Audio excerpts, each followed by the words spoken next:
সকলোৱে মন দি চাই থাকিবা। আসাম আজি আমাৰ টপিকটো হৈ গ'ল জিএছৰ আছামিজ নিউজপেপাৰ এণ্ড মেগাজিন। প্ৰথমখন মেগাজিন বা আলোচনী আমাৰ জোনাকী হয়। এডিটৰ হৈ গ'ল চন্দ্ৰ কুমাৰ আগৰৱালা আৰু কেতিয়া পাব্লিছ হৈছিলে আমাৰ 1889ত পাব্লিছ হৈছিলে। আমি যদি ছেকেণ্ডটো চাওঁ আছাম ট্ৰিবিউন হৈ গ'ল আমাৰ প্ৰথমখন ইংৰাজী নিউজ পেপাৰ আৰু তাৰ এডিটৰ আছিলে ৰাধা গোবিন্দ বৰুৱা। তোমালোকে মোক ক'ব লাগিব ৰাধা গোবিন্দ বৰুৱাই লিখা এখন কিতাপ, এখন বুকৰ নাম তোমালোকে মোক ক'বা। ৰাধা গোবিন্দ বৰুৱাই লিখা এখন কিতাপৰ নাম কি তোমালোকে মোক ক'বা। নেক্সট তোমালোকে চোৱা প্ৰথম মেগাজিন কি হয়? অৰুণোদয় হয়। কেতিয়া পাব্লিছ হৈছিলে? 1846ত। ক'ৰ পৰা পাব্লিছ হৈছিলে? শিৱসাগৰৰ পৰা পাব্লিছ হৈছিলে। ফাৰ্ষ্ট মেগাজিন অৰুণোদয় হয়, 1846ত পাব্লিছ হৈছিলে। ক'ৰ পৰা পাব্লিছ হৈছিলে? শিৱসাগৰৰ পৰা। নেক্সট যদি আমি চাওঁ আমাৰ যোনটো ষ্টেট এন্থেম হয় অ' মোৰ আপোনাৰ দেশ, এইটো আমাক ক'ত পাব্লিছ হৈছিলে? কোনখন মেগাজিনত পাব্লিছ হৈছিলে? বাঁহী নামৰ আলোচনীখনত পাব্লিছ হৈছিলে। অ' মোৰ আপোনাৰ দেশখন বাঁহী নামৰ আলোচনীখনত পাব্লিছ হৈছিলে। আৰু এডিটৰ কোন আছিলে? লক্ষ্মীনাথ বেজবৰুৱা। ফাৰ্ষ্ট এডিটৰ কোন আছিলে? লক্ষ্মীনাথ বেজবৰুৱা। পুনৰ কৈছোঁ ষ্টেট এন্থেম অ' মোৰ আপোনাৰ দেশ ক'ত পাব্লিছ হৈছিলে? কোনখন এৰিয়াত পাব্লিছ হৈছিলে? মেগাজিন বাঁহী নামৰ মেগাজিনখনত পাব্লিছ হৈছিলে। কেতিয়া পাব্লিছ হৈছিলে সেইটো তোমালোকে মোক ক'বা। আৰু এডিটৰ কোন আছিলে? লক্ষ্মীনাথ বেজবৰুৱা আছিল প্ৰথমজন এডিটৰ। এইখন তোমালোকে ফটককৈ লিখি লোৱা, সকলোৱে লিখি লোৱা। অ'কে, আমি নেক্সট পেজটোলৈ যাওঁ এতিয়া। নেক্সট পেজটো চোৱা তোমালোকে। নেক্সট আমি নিউজ পেপাৰৰ কথা ক'ম। কেইখনমান নিউজ পেপাৰৰ কথা আমি ক'বলৈ গৈ আছোঁ। নিউজ পেপাৰ কেইখন ভালদৰে তোমালোকে চোৱা। আমি কোনকেইখন নিউজ পেপাৰৰ কথা ক'বলৈ তোমালোকক গৈ আছোঁ। প্ৰথমখন ডেইলি নিউজ পেপাৰ, দৈনিক। প্ৰথমখন ফাৰ্ষ্ট ডেইলি নিউজ পেপাৰখন কি হয়? ফাৰ্ষ্ট ডেইলি নিউজ পেপাৰ হৈ গ'ল দৈনিক বাতৰি। অসমৰ প্ৰথমখন ডেইলি নিউজ পেপাৰৰ নাম কি হয়?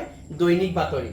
তাৰপিছত অসমৰ প্ৰথমখন উইকলি সাপ্তাহিক নিউজ পেপাৰ, অসমৰ প্ৰথমখন সাপ্তাহিক নিউজ পেপাৰখনৰ নাম কি হয়?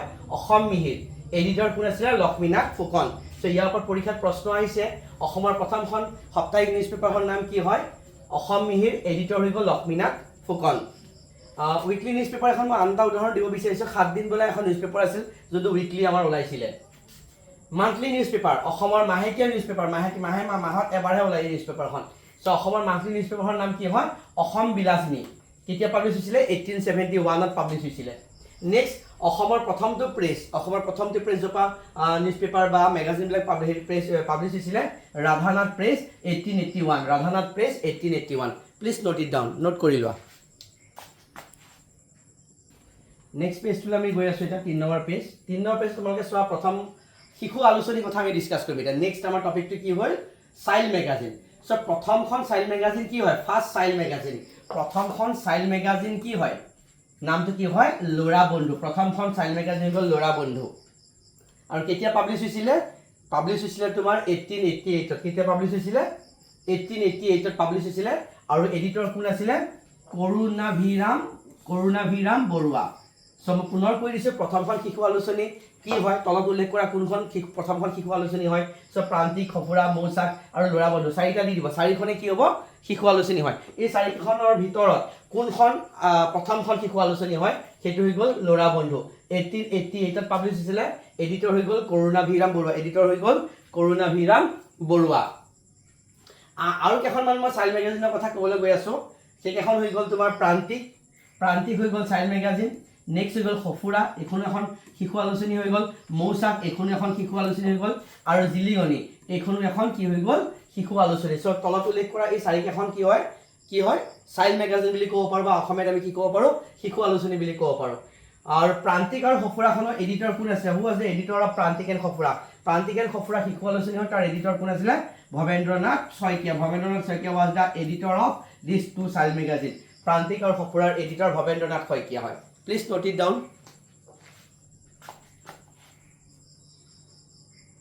আজি শেষ পৰ্যায়লৈ আমি আহিছোঁ নিউজ পেপাৰ মেগাজিনৰ। নেক্সট তোমালোকে চোৱা, ভালদৰে চোৱা মই কি লিখি থৈছোঁ। আমি যদি ভালদৰে চাওঁ অকণ তোমালোকে মন দিবা।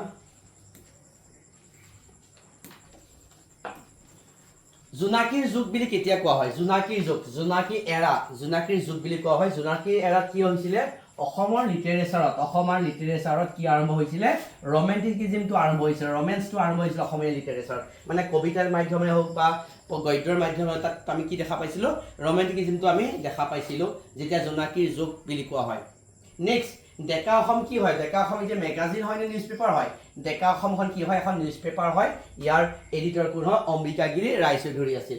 নেক্সট আমি যদি চাওঁ নীলাচল নীলাচলখন কোনে পাব্লিছ কৰিছিলে হোমেন বৰগোহাঁয়ে পাব্লিছ কৰিছিলে নেক্সট আমি যদি চাওঁ মেগাজিন অফ অসম সাহিত্য সভা গঠন কেতিয়া হৈছিলে 1917 চনত আমি অসম সাহিত্য সভাৰ পৰা এটা এক্সট্ৰা লেকচাৰ কৰিছিলোঁ যে অসম সাহিত্য সভাৰ যিখন আলোচনী হয় সেইখন আলোচনীখনৰ নামো আমাক পৰীক্ষাত সুধিছে চ' অসম সাহিত্য সভাৰ আলোচনীখনৰ নাম কি হয় অসম সাহিত্য সভা পত্ৰিকা বুলি আমি কওঁ কেতিয়া পাব্লিছ হৈছিলে 1927 চনত আৰু ইয়াৰ এডিটৰ কোন আছে হু was the first editor of Assam সাহিত্য সভাৰ ফাৰ্ষ্ট মেগাজিন কি হয় অসম সাহিত্য সভাৰ পত্ৰিকা আছিলে মেগাজিনখনৰ নাম আৰু পাব্লিছ হৈছিলে 1927ত এডিটৰ কোন আছিলে Chandradhar Barua who was the editor was Chandradhar Barua next আমি যদি চাওঁ ফাৰ্ষ্ট আছামিজ নভেল প্ৰথম আছামিজ নভেল কি হয় ভানুমতি হয় কি হয় ভানুমতি হয় কেতিয়া পাব্লিছ হৈছিলে 1890 চনত আৰু ফাৰ্ষ্ট এডিটৰ কোন আছিলে পদ্মনাথ গোহাঁই বৰুৱা আজি অথৰ বা এডিটৰ বুলি আমি ক'ব পাৰোঁ ভানুমতি